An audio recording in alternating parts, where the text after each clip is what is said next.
Volumen 2, capítulo 7.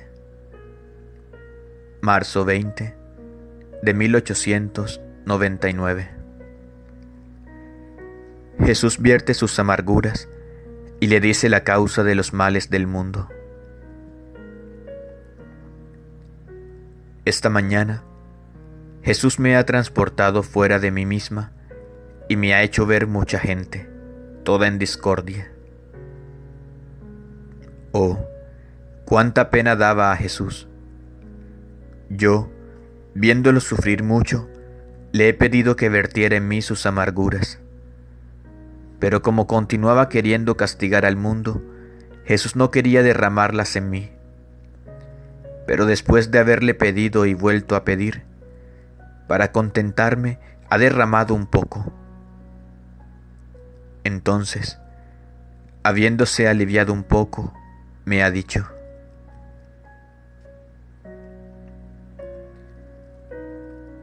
la causa por la que el mundo se ha reducido a este triste estado es por haber perdido la subordinación a las cabezas.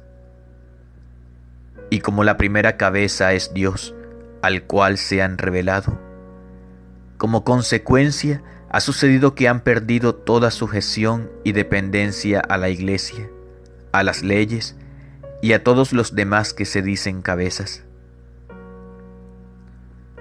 Ah, hija mía, ¿qué será de tantos miembros infectados por este mal ejemplo dado por aquellos mismos que se dicen cabezas, esto es, por superiores, por padres y por tantos otros? Ah, llegarán a tanto que no se reconocerán más ni a padres, ni hermanos, ni reyes, ni príncipes. Estos miembros serán como tantas víboras que recíprocamente se envenenarán. Por eso, mira cómo son necesarios los castigos en estos tiempos, y que la muerte casi destruya a esta gente, a fin de que los pocos que queden aprendan a costa de los demás a ser humildes y obedientes. Por eso déjame hacer. No quieras oponerte a que castigue a las gentes.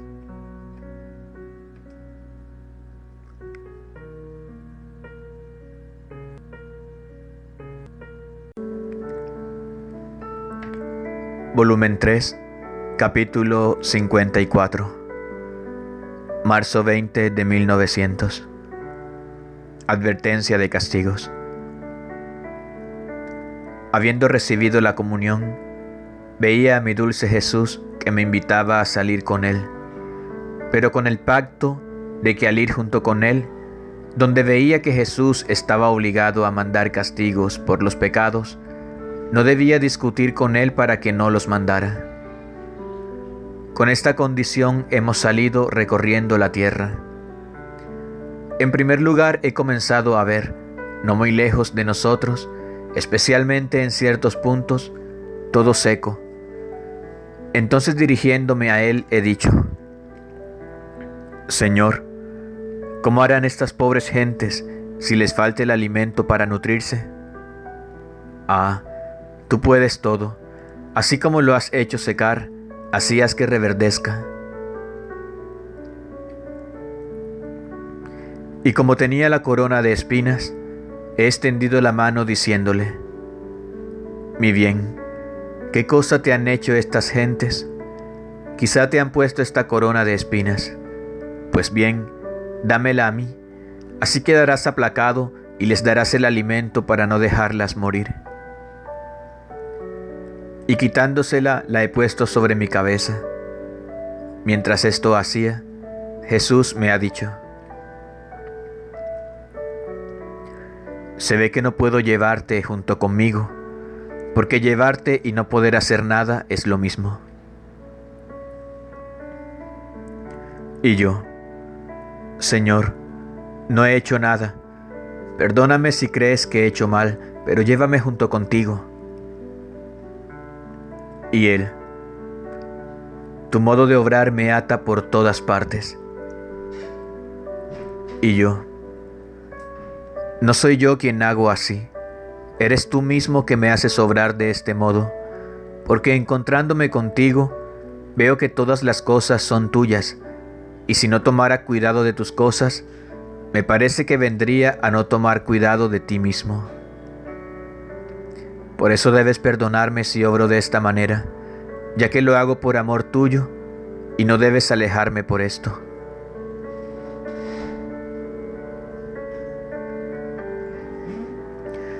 Después hemos continuado girando. Yo hacía cuanto más podía para no decirle nada de que no castigara en algunos puntos, para no darle ocasión que me mandara retirarme y así perder su amable presencia. Pero donde no podía, empezaba a discutir con él. Hemos llegado a un punto de Italia donde estaban haciendo un convenio que debía causar un gran desorden, pero no he entendido qué cosa fuera, porque habiendo empezado a decir: Señor, no lo permitas, pobre gente, ¿cómo harán? Viendo Jesús que yo me afanaba y quería impedírselo, me ha dicho con imperio: retírate, retírate. Y quitándose una cinta de clavos, de alfileres que tenía encajada en su cuerpo, que lo hacía sufrir mucho, ha agregado: retírate y llevad esta cinta contigo, así me aliviarás mucho. Y yo: sí, me la pondré yo en lugar tuyo, pero déjame estar contigo. Y él: no, retírate. Y lo ha dicho con tal imperio que, no pudiendo resistir, en un instante me he encontrado en mí misma y no he podido entender cuál era aquel convenio.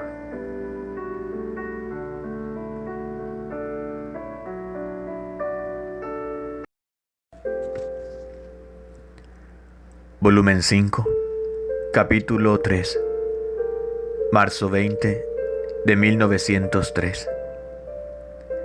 Jesús y San José consuelan al Padre en sus dificultades.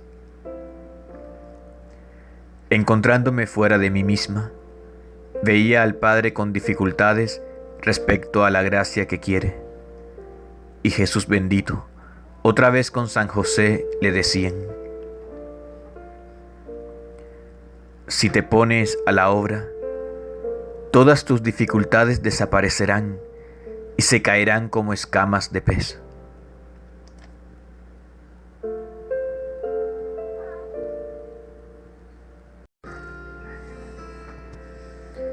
Volumen 6, capítulo 28, marzo 20 de 1904. Todas las cosas tienen origen en la fe. Esta mañana me sentía desanimada y entristecida por la pérdida de mi adorable Jesús. Y mientras estaba en este estado, ha hecho oír su dulcísima voz que me decía: hija mía, todas las cosas tienen origen en la fe. Quien es fuerte en la fe, es fuerte en el sufrir. La fe hace encontrar a Dios en cada lugar, hace que se descubre en cada acción, lo toca en cada movimiento, y cada nueva ocasión que se presenta es una nueva revelación divina que recibe. Por eso sé fuerte en la fe, porque si estás fuerte en ella, en todos los estados y vicisitudes, la fe te suministrará la fuerza y te hará estar siempre unida con Dios.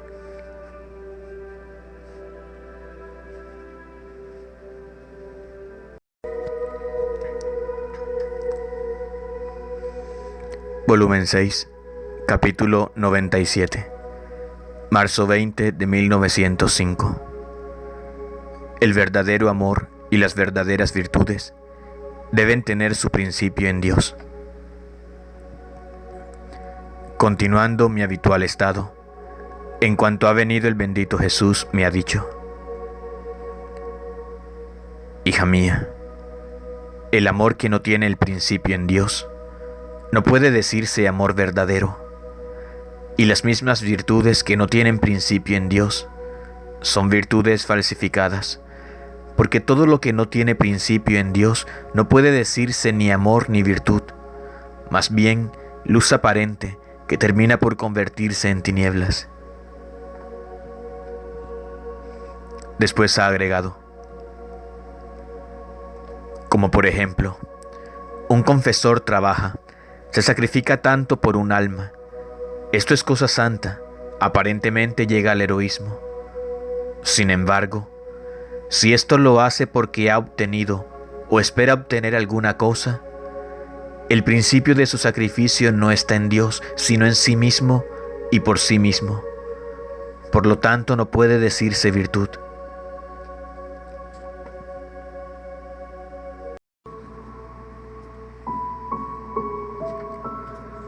Volumen 11, capítulo 13. Marzo 20 de 1912. El todo está en darse todo a Jesús y hacer en todo y siempre su querer. Encontrándome en mi habitual estado, mi siempre amable Jesús se hacía ver todo doliente y me ha dicho: hija mía, no lo quieren comprender, que el todo está en darse todo a mí y hacer en todo y siempre mi querer. Cuando yo he obtenido esto, yo mismo voy empujando a las almas diciéndole a cada una: hija mía, toma este gusto, esta comodidad, este consuelo, este descanso. Con esta diferencia, que antes de darse toda a mí y de hacer en todo y siempre mi voluntad, si se los tomaba eran humanos. En cambio, después son divinos. Y yo, siendo cosas mías, ya no me dan celos. Y digo entre mí: si toma el lícito placer, lo toma porque lo quiero yo. Si trata con personas, si lícitamente conversa, es porque lo quiero yo. Y si yo no lo quisiera, ella está dispuesta y lista a dejarlo todo. Y por esto yo pongo las cosas a su disposición, porque todo lo que hace es todo efecto de mi querer, no más del suyo. Dime, oh hija mía, ¿qué cosa te ha faltado desde que te diste toda a mí? Te he dado mis gustos, mis placeres y todo yo mismo para tu contento. Esto en el orden sobrenatural. Y en el orden natural tampoco te he hecho faltar nada, confesores, comuniones y todo lo demás. Es más, tú queriéndome solo a mí no querías a los confesores tan frecuentemente, pero yo, queriendo que abundase de todo, quien de todo se quería privar por mí, no te he prestado atención. Hija mía, qué dolor siento en mi corazón al ver que las almas no lo quieren comprender, ni siquiera las almas que se dicen las más buenas.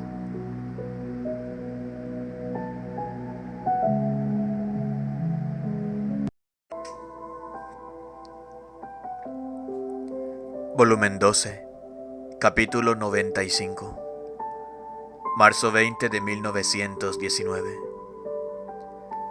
Las muertes y las penas que la divinidad hacía sufrir a la humanidad de Jesús por cada alma no fueron solo de intención, sino reales.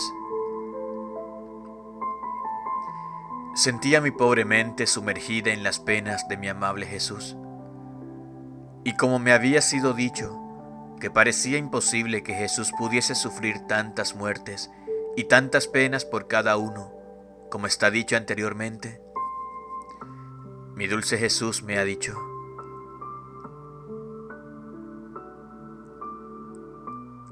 hija mía, mi querer contiene el poder de todo. Bastaba solo con quererlo para que todo sucediera, y si esto no fuera así, entonces mi querer en el poder debía tener un límite, mientras que en todas mis cosas soy sin límite e infinito, y por eso todo lo que quiero lo hago. Ah, que poco soy comprendido por las criaturas, por eso no soy amado. Ven tú en mi humanidad, y te haré ver y tocar con la mano lo que te he dicho.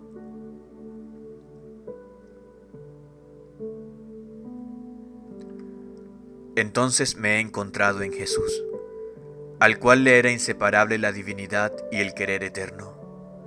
Y este querer, solo con quererlo, creaba las muertes repetidas, las penas sin número, los golpes sin flagelos, las pinchaduras agudísimas sin espinas, con una facilidad tal como cuando con un solo fiat creaba millones de estrellas. No se necesitaron tantos fiat por cuantas estrellas creaba, sino que bastó uno solo. Pero con este no salió a la luz una sola estrella, y las demás permanecieron en la mente divina o bien en la intención, sino que todas en realidad salieron. Y cada una tiene su luz propia para adornar nuestro firmamento. Así era en el cielo de la humanidad santísima de nuestro Señor, que el divino querer, con su fiat creador, creaba la vida y la muerte por cuantas veces quería. Entonces, encontrándome en Jesús, me he encontrado en aquel punto cuando Jesús sufría la flagelación por las manos divinas. Solo con que el querer eterno lo ha querido, sin golpes, sin látigos, las carnes de la humanidad de Jesús caían a pedazos. Se formaban los profundos desgarros, pero en modo desgarrador en las partes más íntimas. Era tanta la obediencia de Jesús a aquel querer divino, que por sí mismo se sometía, pero en modo tan doloroso, que la flagelación que le dieron los judíos se puede decir que fue la imagen o la sombra de la que sufría por parte del querer eterno. Y además, solo con que el querer divino lo quería, su humanidad se recomponía. Así sucedía cuando sufría las muertes por cada alma y todo lo demás. Yo he tomado parte en estas penas de Jesús y, cómo comprendía a lo vivo que el querer divino puede hacernos morir cuantas veces quiera y después darnos de nuevo la vida. Oh Dios, son cosas inenarrables, excesos de amor, misterios profundos, casi inconcebibles a mente creada. Yo me sentía incapaz de regresar a la vida, al uso de los sentidos, al movimiento después de aquellas penas sufridas. Y mi bendito Jesús me ha dicho: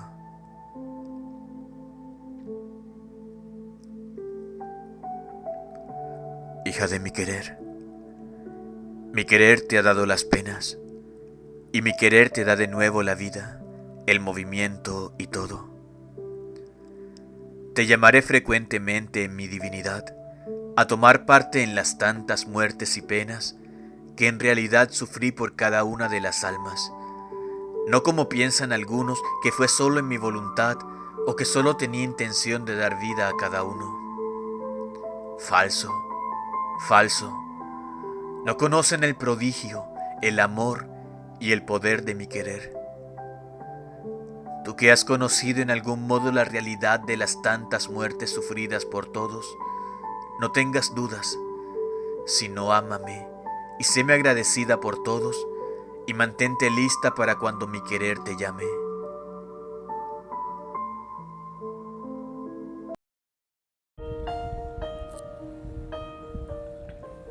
Volumen 30, capítulo 22.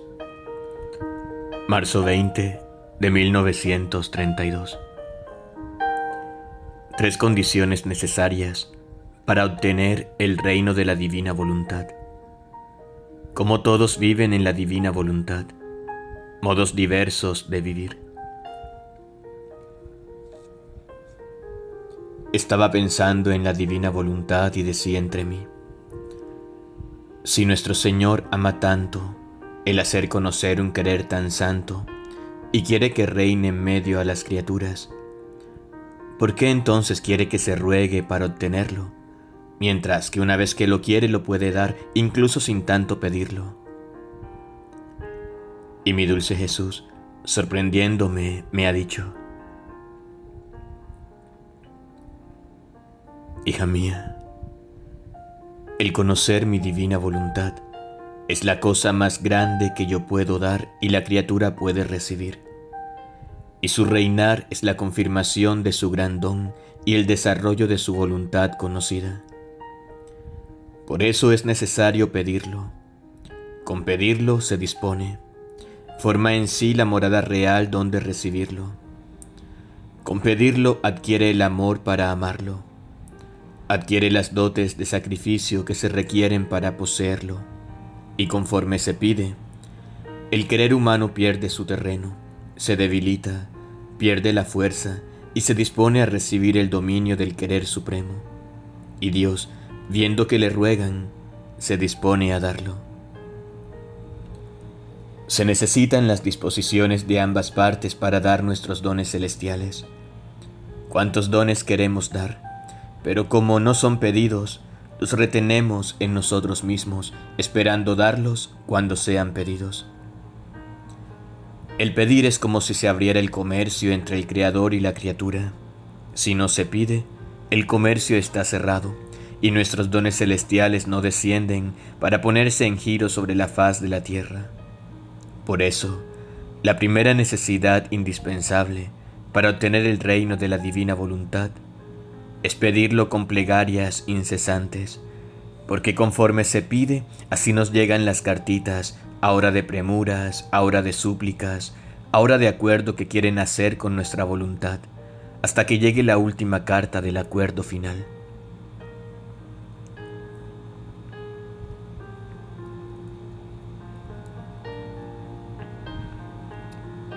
Segunda necesidad, más indispensable que la primera, para obtener este reino, es necesario saber que se puede tener. ¿Quién puede pensar en un bien, desearlo, amarlo, si no sabe que lo puede obtener? Ninguno.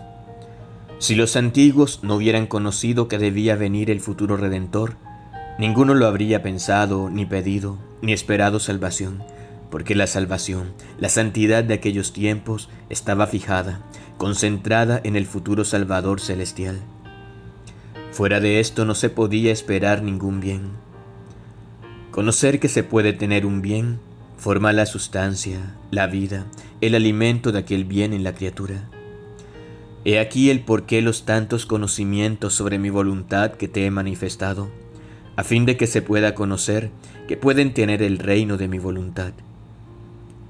Cuando se conoce que un bien se puede tener, se usan las artes, las industrias y se empeñan los medios para obtener el intento.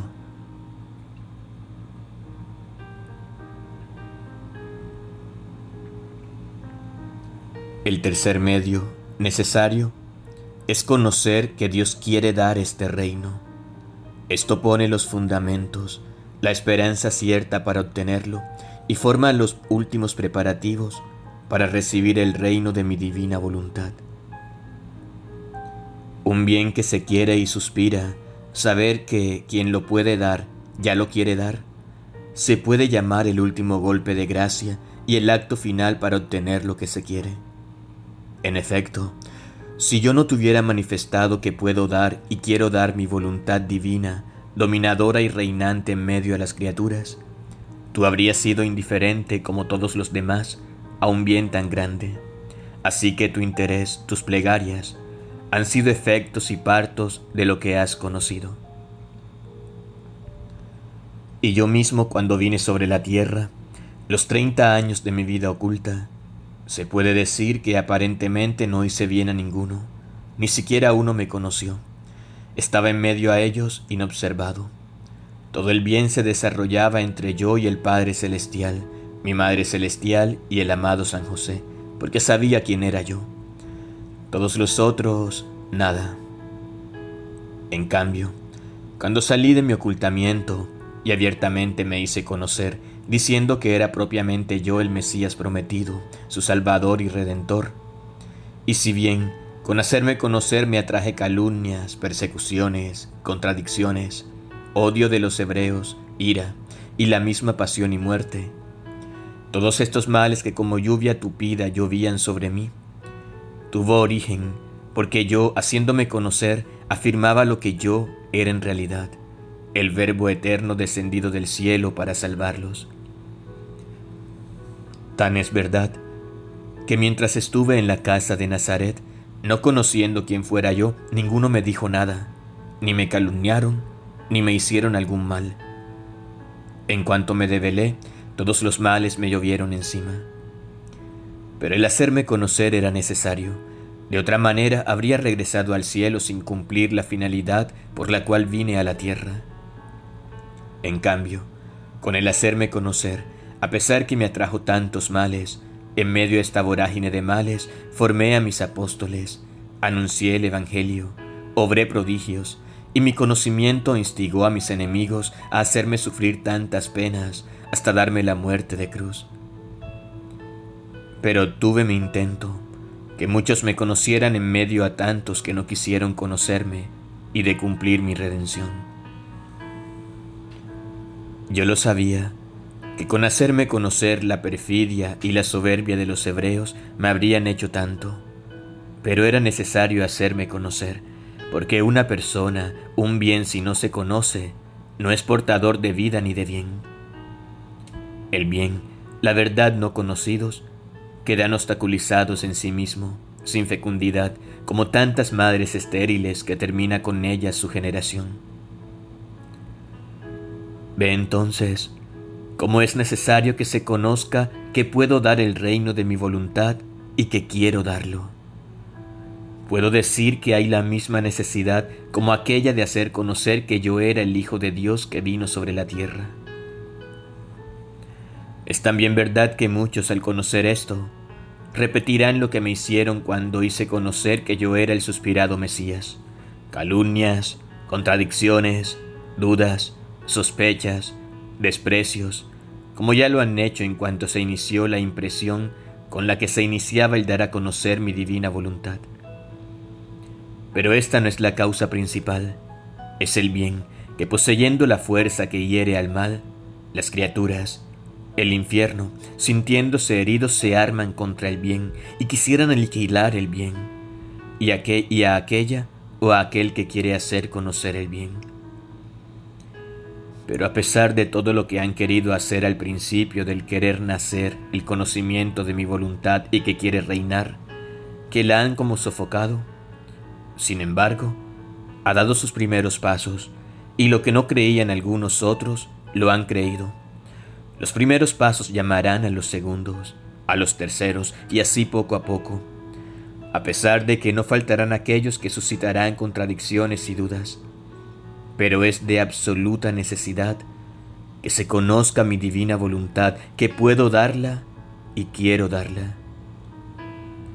Estas son condiciones que sin ellas Dios no puede dar lo que quiere dar y la criatura no puede recibir. Por eso ruega, y no desmarcha atrás en hacer conocer mi divina voluntad. El tiempo, las circunstancias, las cosas, las personas cambian, no son siempre las mismas. Por eso lo que no se obtiene hoy, se podrá obtener mañana, y será para confusión de quien ha sofocado un bien tan grande. Pero mi voluntad triunfará y tendrá su reino sobre la tierra.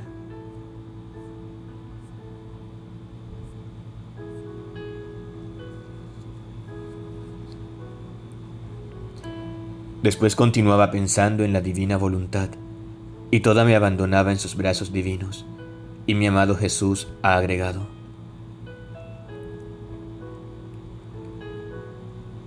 Hija buena, tú debes saber que mi divina voluntad posee y contiene dentro de sí todo, todas las alegrías, todas las bellezas.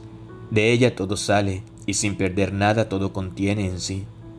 Se puede decir que lleva a todos y todo en su regazo inmenso de luz. Así que todos viven en ella, con esta diferencia, que quien con toda su voluntad quiere vivir en ella y se hace dominar por su dominio, vive como hija, y como hija es constituida heredera de las alegrías, de las bellezas, de los bienes de su madre, de modo que esta Madre Divina está toda atenta a embellecer, enriquecer y hacer gozar a su hija.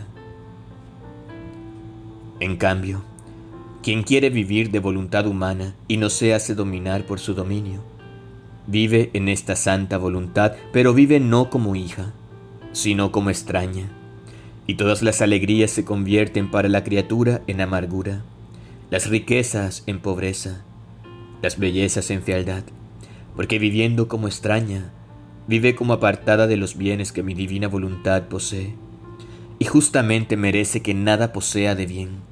Su querer humano que la domina le da lo que tiene: pasiones, debilidades, miserias. Nada huye de mi divina voluntad, ni siquiera el infierno, y como no la han amado en vida, han vivido como miembros separados de ella, pero siempre dentro, no fuera. Ahora, en aquellas tétricas prisiones, las alegrías, la felicidad, las bienaventuranzas de mi divina voluntad se convierten en penas y tormentos eternos. Por eso, el vivir en mi voluntad no es nuevo como algunos creen. Todos viven en ella, buenos y malos. Si se quiere decir nuevo, es el modo de vivir. ¿Quién la reconoce como acto continuo de vida? ¿Quién le da el dominio en todos sus actos? Porque el vivir en ella es la santidad de cada instante que recibe la criatura. Se puede decir que crece continuamente en santidad, pero santidad dada por mi voluntad, crecida junto con ella. Así que siente por vida más a mi voluntad que a su misma vida. En cambio, quien no vive en ella, a pesar que está dentro, no la reconoce en cada acto suyo y vive como si viviera lejano de ella, y no recibiera el acto continuo de su vida a pesar que lo recibe. De esta manera no se forma la santidad del vivir en mi querer, sino a lo más la santidad de las circunstancias. Así que se acuerdan de mi divina voluntad cuando las oprime una necesidad, un dolor, una cruz. Entonces se oyen exclamar: sea hecha la divina voluntad. Y en todo el resto de su vida, mi voluntad, ¿dónde estaba? No estaba ya con ellas contribuyendo a todos sus actos. Estaba, pero no la reconocían. Sucede como a una madre que vive en su palacio, la cual ha dado a luz muchos hijos. Algunos de estos están siempre junto a la madre, la cual infunde en los hijos sus modos nobles, los nutre con alimentos delicados y buenos, los viste con vestidos decentes, les confía sus secretos y los hace herederos de sus bienes.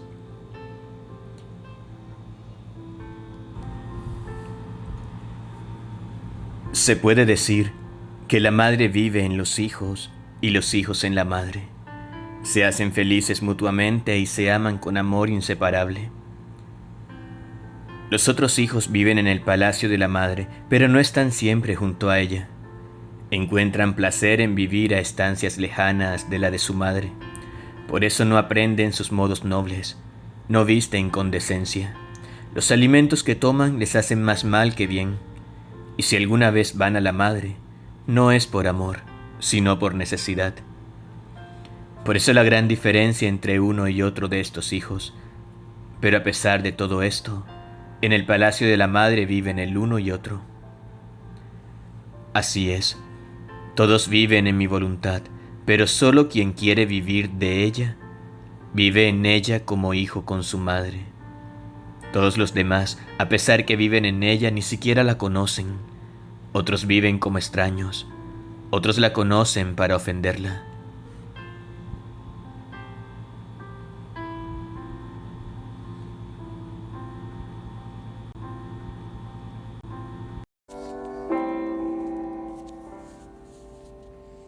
Volumen 35, capítulo 39. Marzo 20 de 1938.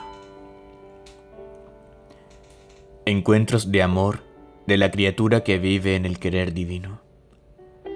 Dios desarrolla su obra creadora en quien vive en su querer. Estoy entre los brazos del Fiat, el cual ama tanto a su amada criatura que vive en él, que la tiene siempre estrechada entre sus brazos. Más aún, su amor es tanto que la pone en su movimiento incesante.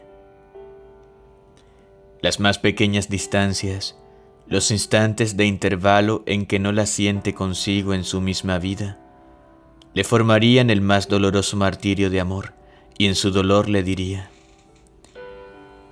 hija, no te apartes de mí ni siquiera por un solo instante. Amargarías mi amor, porque tu vida la sentimos como nuestra. Por lo tanto, nos sentiríamos desgarrar, torturar nuestro amor, porque tú debes saber que tu respiro hace vida, respira en el nuestro. Y conforme respira, nos sentimos amar y te amamos. Haz que tus movimientos se muevan en el nuestro. Haz la misma vida nuestra. Obra con nosotros. Habla con nuestra misma palabra.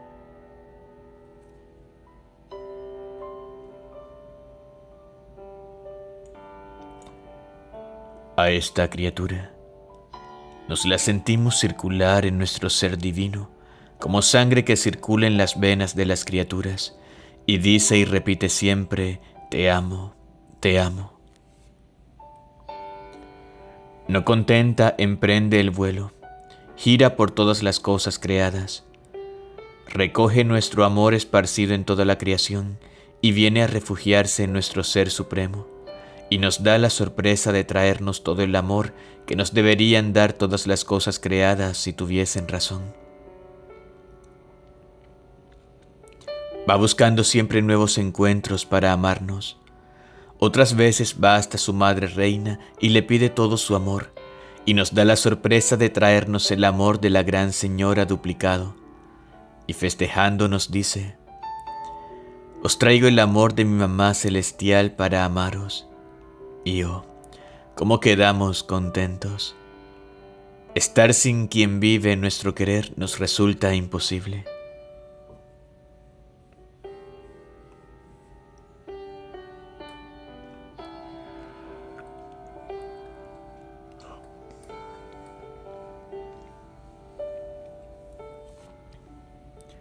Oh voluntad divina, cuánto amor, cuánta potencia encierras para quien vive en ti. Me sentía tan maravillada que no sabía decir más, y mi amado Jesús, repitiendo su breve visita, con un amor indecible me ha dicho: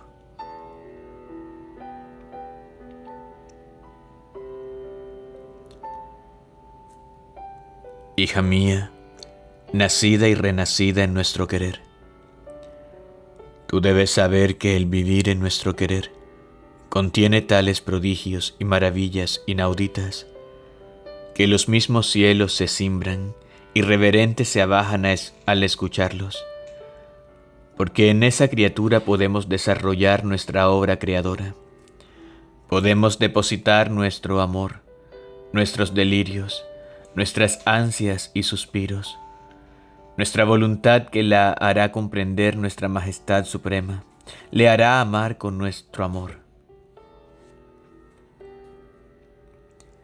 Sin esta criatura, nos encontramos como un maestro que posee todas las ciencias. Podría impartir sus lecciones a todas las universidades, a todas las escuelas. ¿Pero qué? No encuentra ni siquiera un alumno a quien enseñar sus ciencias. Qué dolor para este maestro, poseer tantas ciencias y tenerlas inútiles en sí mismo, sin poder hacer conocer el valor de las ciencias que posee. Oh, si este maestro encontrase un solo alumno que quisiera aprender sus ciencias, se lo pondría sobre sus rodillas, lo tendría consigo noche y día, sentiría que su ciencia no morirá, sino que vivirá en su alumno, y sentiría casi como duplicar su vida. Oh, cómo lo amaría. Se sentiría renacido en su alumno, sentiría rota su soledad, se sentiría amado por aquel a quien imparte sus lecciones. Por lo tanto, se cambiaría su vida amarga en alegrías. Así es nuestro ente supremo. Si no encontramos quien viva en nuestra voluntad divina, somos como ese maestro que no tenemos a quien impartir nuestras lecciones. Poseemos ciencias infinitas y sin embargo no tenemos a quien decir una sola palabra porque falta la luz de nuestro querer que le hará comprender lo que nosotros queremos enseñarle. En cambio, si vive en nuestro querer, nos sentiremos revivir en la criatura. Podemos enseñarle nuestras ciencias divinas, más bien se formarán vida en ella. Nuestro lenguaje celestial lo entenderá de maravilla. Nos amará como queremos que nos ame. Y he aquí nuestra suerte y su suerte cambiada. La soledad no existirá más. La compañía será perenne. Tendremos siempre que decir y tendremos quien nos escuche. Nuestro eterno dolor se cambiará en alegrías, en fiestas, porque tendremos a la criatura que vive en nuestro querer. Ahora, cuando no encontramos quien viva en nuestra voluntad, para nosotros sucede como para quien posee inmensas riquezas, pero tantas que se siente como ahogar por ellas. No obstante, no encuentra a quien dar, ni quien tome sus bienes. Pobrecito, en sus riquezas es bien infeliz. Sufre una cruel soledad, no hay quien lo ame, quien lo respete, quien le diga un gracias. Es más, parece que le huyen, porque no encuentra ni a quien darle ni quien las tome. Sin la compañía la alegría muere, y con no darlas a ninguno, siente que sus bienes, su vida no viven en los demás, y el aislamiento es la más grande de las amarguras. Oh, cuántas veces queremos dar y no tenemos a quien dar. La criatura con no hacer nuestra voluntad nos cierra las puertas, nos impide el paso, es más, se pone a distancia de nosotros y se circunda de miserias, de debilidades, de las pasiones más feas. He aquí por qué el vivir en nuestro querer despierta admiración en todos, y nosotros mismos quedamos maravillados, debiendo encerrar el infinito en lo finito, la inmensidad en la pequeñez. Es necesario que hagamos tales maravillas y prodigios que solo nuestro amor, imperando sobre nuestro ser divino, nos induce a hacer las maravillas más estrepitosas, pero tanto que los mismos ángeles y santos quedan sorprendidos y mudos por el estupor.